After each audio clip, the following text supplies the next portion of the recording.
L'Orchestre symphonique de Vendée a été créé en 1994, émanant du désir de musiciens enseignants de Vendée, désirant montrer l'importance de la création d'un orchestre symphonique.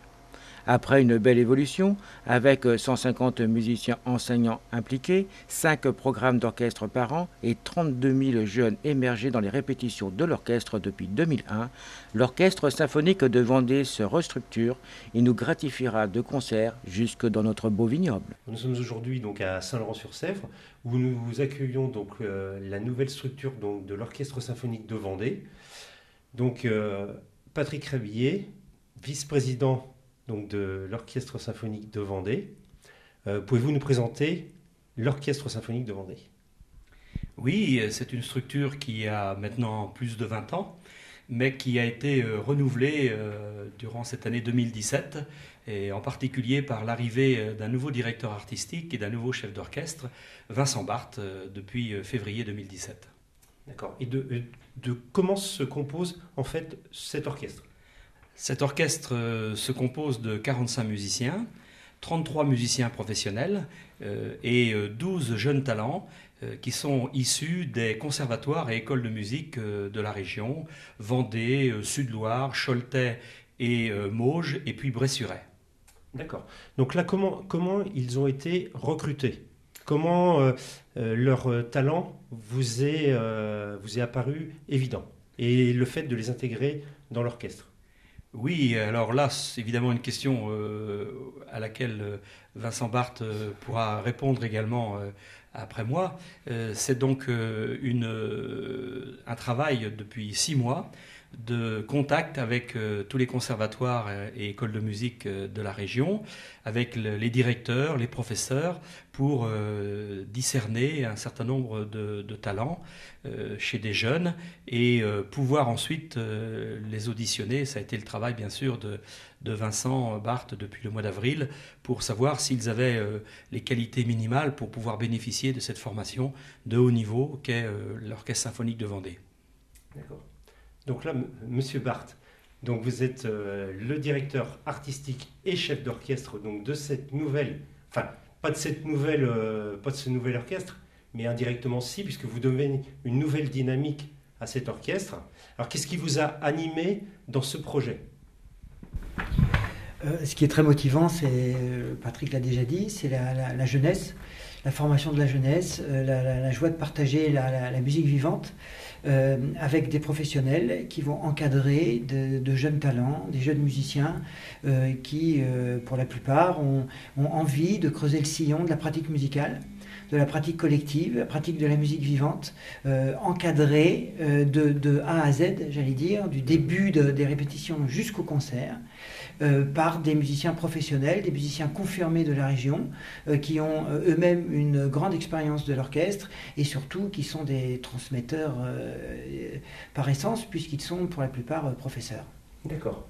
Et ce projet, c'est vraiment quelque chose que vous avez mené de A à Z, jusqu'à là, qui va se concrétiser prochainement par un premier concert. Voilà, nous avons rencontré les musiciens professionnels pour le recrutement de l'orchestre, personne après personne. J'ai vraiment tenu, Patrick et moi avons tenu vraiment à rencontrer les uns après les autres les musiciens, d'abord professionnels, parce que c'est vraiment le noyau, le cœur de l'orchestre. D'abord des musiciens professionnels, d'où le nombre déjà très enthousiasmant de 33 qu'on peut proposer. Et ensuite, nous sommes partis à la rencontre des jeunes. Voilà, des jeunes, grâce aux directeurs des écoles de musique, aux directeurs des conservatoires, grâce aussi aux musiciens qui, étant professeurs eux-mêmes, avaient des jeunes à nous suggérer ou à nous proposer. Nous sommes allés à leur rencontre, nous les avons écoutés, et à partir de là, on a sélectionné donc une douzaine de jeunes talents qui vont rejoindre l'orchestre pour le concert inaugural du 29 octobre prochain. Et ces jeunes, vous allez les accompagner? Alors nous proposons des sessions ponctuelles. C'est un orchestre non permanent entre guillemets, mais qui se réunira régulièrement.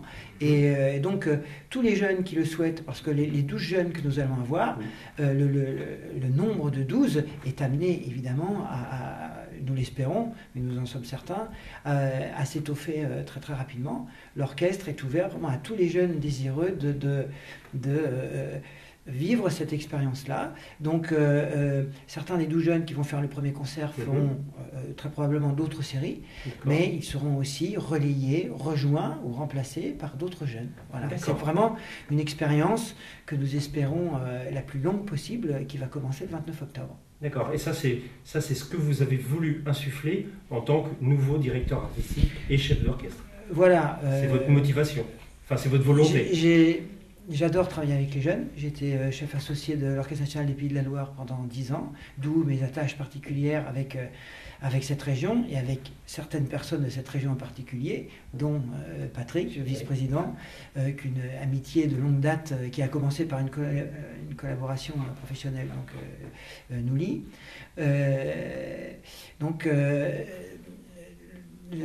Cette attache dans la région m'a donné envie de creuser ce sillon, car je pense vraiment qu'il y a un espace territorial pour créer un projet et un orchestre de ce type.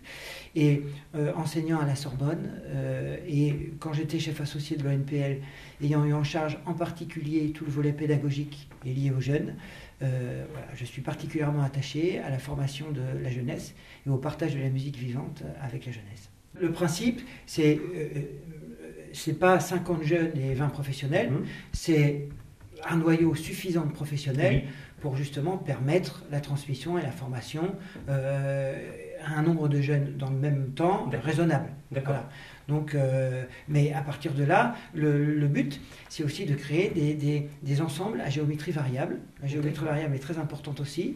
Nous avons à cœur de faire émerger de cet orchestre, cet ensemble symphonique, cet ensemble orchestral, des petits groupes de musique de chambre, ou des petits groupes de musiciens qui seront à même de proposer des prestations dans les milieux scolaires, ou peut-être aussi auprès des entreprises. Car le partenariat avec les entreprises, c'est quelque chose aussi qui nous tient à cœur. Et je crois savoir, vu après toutes les rencontres que nous avons faites, Patrick et moi, de chefs d'entreprise, que la formation de la jeunesse, c'est quelque chose qui parle, comme on dit, et qui tient à cœur, au cœur des chefs d'entreprise. Oui, parce que je crois que vos valeurs, enfin autant sur habillé que voilà, les valeurs que vous voulez insuffler via l'Orchestre symphonique de Vendée correspondent pleinement aux valeurs des entreprises dont vous souhaitez ardemment qu'elles soient partenaires ou Absolument. En fait, ces valeurs, on pourrait dire, c'est l'excellence, c'est parier sur la dynamique de la jeunesse, c'est également développer l'esprit d'entreprise dans toutes les parties de notre société et en particulier de notre région. Voilà ces valeurs que nous partageons et effectivement, dans ce club des partenaires que nous avons commencé déjà à constituer, nous voulons le développer pour qu'il y ait des rencontres très fructueuses entre les entreprises elles-mêmes et puis grâce aux entreprises, des rencontres culturelles également. Le mot culturel étant très large, sur le management, sur par exemple des thématiques comme musique et vin, sur d'autres thématiques que nous sommes en train de cogiter, si vous me permettez l'expression, et qui permettront, comme le disait Vincent, au-delà de concerts qui réunissent des orchestres avec 45 ou musiciens ou plus, des formations plus restreintes qui permettent aussi de réaliser des opérations dont la faisabilité est plus simple. Mais tout cela, c'est pour tout l'ensemble du territoire qui va du Sud-Loire à la Vendée. Et quand je parle du Sud-Loire, bien entendu, j'entends le vignoble en particulier, les Mauges, le Choletais et le Bressuirais. Donc, dans tout ce territoire qui a vraiment une dynamique, qu'elle soit entrepreneuriale, qu'elle soit associative, ou qu'elle soit culturelle, qu'elle soit associative, eh bien, pour demain, et pour aujourd'hui bien sûr, dès aujourd'hui, mais pour demain, nous voulons insuffler encore plus de dynamique et plus d'allant et pour les jeunes comme pour toutes les générations. Voilà. Ouais. Parce qu'on le dit bien, pour qu'un orchestre tel qu'il est puisse vivre, le volet financier est extrêmement important, et d'où l'importance de ce club des partenaires que vous créez. Oui. Mais en même temps, je crois qu'il faut le dire, les particuliers sont également invités s'ils sont sensibles à cette démarche. Tout à fait. Alors, comme vous le dites, c'est une démarche, c'est-à-dire qu'il ne s'agit pas uniquement d'une question financière, même s'il faut être réaliste, il y a nécessité de financer une telle initiative, et nous savons que quand il y a un nombre important de musiciens, il faut qu'ils soient rémunérés à leur juste valeur. Mais au-delà de cela, il y a à créer un état d'esprit, et c'est pour ça que nous voulons que ce club des partenaires réunisse petites et grandes entreprises de la région dans une même dynamique. Et nous voulons aussi que les particuliers qui souhaitent contribuer à l'orchestre par le mécénat, par le biais des déductions fiscales, comme pour les entreprises d'ailleurs, eh bien, puissent aider au financement, parce que c'est un vrai défi aujourd'hui. Nous montons des opérations entre le conseil départemental de la Vendée, le conseil régional, les villes et les communautés d'agglomération, les entreprises. Tout cela constitue une sorte de pool pour pouvoir permettre ces opérations culturelles, et au-delà des opérations culturelles, ces opérations de dynamique humaine tout court et de dynamique d'excellence, comme nous le disions tout à l'heure. Parce que vraiment, cette démarche que vous souhaitez mener via l'orchestre symphonique de Vendée, c'est vraiment une démarche d'ouverture à la musique pour tout le monde. Hein, c'est cette démarche. Hein. Oui. D'où notre volonté de proposer une programmation la plus éclectique possible. Voilà. C'est pourquoi le concert inaugural du 29 octobre. C'est ce que je voulais venir. Donc, il y aura un premier événement qui va vraiment matérialiser la naissance de cette nouvelle dynamique, qui sera notre naissance, le 29 octobre, donc dimanche 29 octobre à 16h, à la Clé des Champs de Saint-Laurent-sur-Sèvre. Nous proposons un programme assez éclectique, fondé sur la relation entre musique et cinéma. D'accord. Et nous avons souhaité mettre à l'honneur Georges Delerue, compositeur français de musique de film, qui nous a quittés en 1992, mais qui est encore très présent dans le cœur des Vendéens, puisque, entre autres, il a été le compositeur de la première musique de la Sénécinie du Puy du Fou, à partir de 1982 jusqu'en 2002. Et nous présenterons d'ailleurs, à cette occasion, un extrait de la musique que Georges Delerue a écrite pour le Puy du Fou. D'accord. Ce qui me paraît être un symbole quand même assez fort. Il y aura d'autres extraits de musique de Georges Delerue, un programme auquel nous avons réfléchi avec Madame Colette Delerue, auquel il faut rendre hommage, qui est déjà la marraine de l'Institut musical de Vendée, au cœur duquel nous nous trouvons ici, et qui soutient avec beaucoup d'enthousiasme notre projet. Donc on a réfléchi au programme autour de Georges Delerue. Il y aura une pièce qui s'appelle Hommage à Truffaut, qui est un peu une suite, qui propose les thèmes essentiels de grands films de Truffaut. Il y aura d'autres extraits de longs métrages. Et il y aura également une pièce que j'aime beaucoup, ce sont les Danses du Guépard, le film Le Guépard, du début des années 60, de Luchino Visconti. Et lors de la grande scène du bal, qui est une des scènes les plus connues à la fin du film, on entend une musique un petit peu dans le pastiche de la valse viennoise ou du style de Verdi, mais c'est admirablement fait. Et c'est une musique très plaisante qui peut être écoutée avec autant de plaisir avec ou sans les images. Voilà, donc nous proposerons ça, c'est un contemporain de Georges Delerue, donc la confrontation me paraissait intéressante. Et puis, pour un programme qui sera encore éclectique. Voilà, et pour nous mettre vraiment dans le bain de la fête, parce que toute naissance est une fête, j'ai choisi des extraits du Water Music de Handel, musique festive s'il en est, et très propre aussi à la mise en image. D'accord. Voilà. Et donc il y aura un troisième compositeur qui est Nino Rota. Voilà, dont je viens de parler également. Donc les danses du Guépard, Handel, ensuite Nino Rota et les suites de danses du Guépard, et enfin Georges Delerue. D'accord.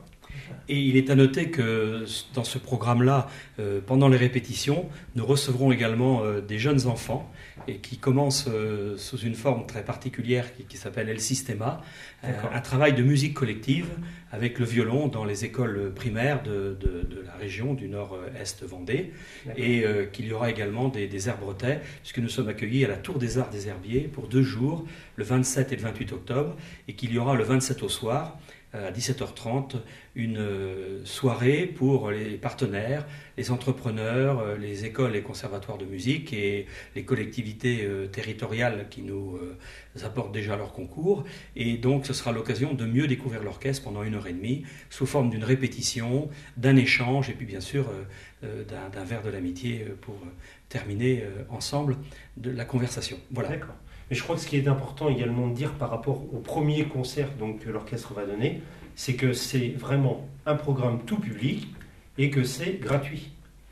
Sur réservation, hein, auprès de... Entrée libre et gratuite, et un programme effectivement accessible aux familles, aux enfants de 7 à 77 ans. Voilà. Et donc c'est un programme important et intéressant, et il faut réserver pour éviter d'être pris de court lors du jour du concert, à l'Office du tourisme du pays de Mortagne, hein, au 02 51 65 11 32, ou mairie de Saint-Laurent-sur-Sèvre au 02 51 67 84 81 44. Tout à fait. Écoutez, merci beaucoup Merci de nous avoir consacré du temps, et puis longue vie à l'orchestre, au nouvel orchestre symphonique de Vendée.